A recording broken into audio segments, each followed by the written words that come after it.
আসসালামু আলাইকুম ভিউয়ার্স, কেমন আছেন সবাই? নিয়ে এলাম আপনার জন্য খুবই একটা মজার রেসিপি। আর এটা হচ্ছে ইলিশ মাছ। আমাদের সবারই কিন্তু অনেক পছন্দের এই ইলিশ মাছ। তো ইলিশ মাছ আনা হয়েছে, আমি দুটো নিয়ে নিলাম। এখন আমি এটাকে সুন্দর করে আঁশ ছাড়িয়ে নিচ্ছি। এরপরে সাইজ করে কেটে নিব। এই ধরনের মাছ অবশ্য আস্তে আস্তেই খাওয়া যায়, তারপর আমি কেটে নিলাম। অন্য এক সময় ইনশাল্লাহ আস্ত মাছ রেসিপি করলে আপনাদের সাথে শেয়ার করব।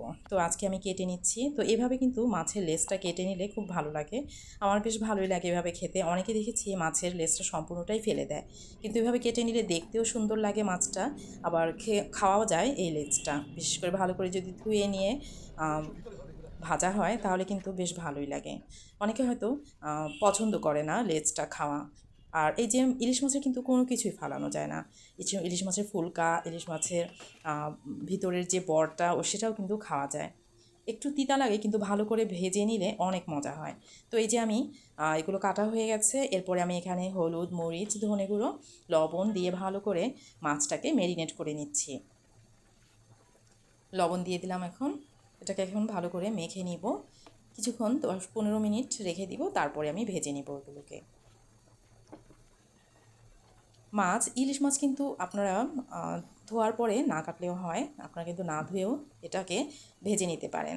কেননা এভাবে ভাজলে কিন্তু অনেক মজা হয়, ইলিশ মাছের ভিতরে যে স্বাদটা সেটা আর বের হয় না।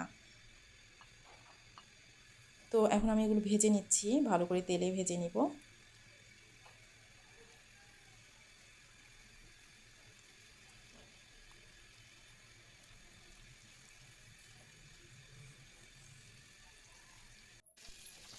পিঠ করে একটু উল্টে দিচ্ছি। এক সাইড ভাজা হয়ে গেছে। ইলিশ মাছ আসলে অনেকভাবেই খাওয়া যায়। সরষে ইলিশ করে খাওয়া যায়, পুঁই শাক দিয়ে রান্না করেও খেতেও ভালো লাগে। ইলিশ মাছ আসলে সবভাবেই, যেভাবেই রান্না করা হোক না কেন, খেতে কিন্তু অনেক মজার হয়।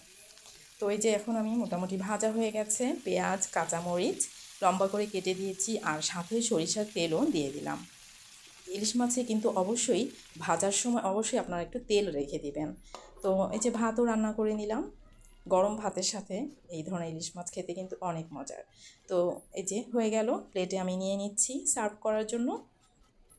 এই যে আমি একটু তেল রেখে দিয়েছি, তেলটা কিন্তু অনেক মজা হয়। আলাদা করে খেয়ে দেখবেন গরম ভাতের সাথে, বেশ ভালোই লাগে।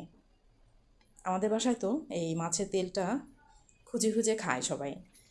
আর ধনে পাতাটাও দিয়ে দিলাম উপর দিয়ে। তো ভিউয়ার্স, কেমন লেগেছে অবশ্যই জানাবেন। আর ভালো লাগলে অবশ্যইভাবে কিন্তু ভেজে খেতে পারেন। আর মাছের লেজ যদি কেউ ফেলে দেন, এভাবে কিন্তু রেখে দিবেন, দেখতেও ভালো লাগে আর খেতেও কিন্তু অনেক সুস্বাদু হয়। তো আজকের মতো বিদায় নিচ্ছি। সবাই ভালো থাকবেন, সুস্থ থাকবেন। আল্লাহ হাফেজ, আসসালামু আলাইকুম।